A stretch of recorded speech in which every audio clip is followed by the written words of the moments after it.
সুন্দর এই গলার ডিজাইনটি কিভাবে কাটিং ও সেলাই করবেন সেটাই আপনাদের দেখাবো।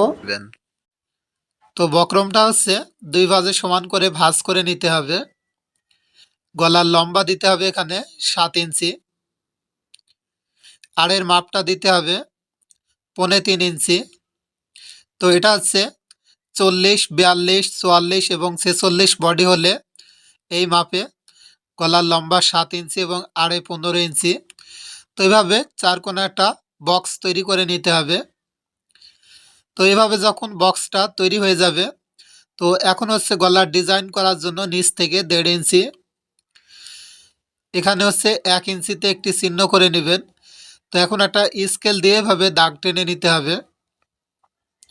এই পাশেও সুন্দর করে এভাবে দাগ টেনে নেওয়ার পর এখন আমরা যে গলার রাউন্ডটা করব, তার জন্য আমি এখানে বয়মের একটা মুখ নিয়েছি। এটা বসিয়ে এভাবে এই রাউন্ডটা করে নিলে সুন্দর একটি ডিজাইন তৈরি হয়ে যাবে।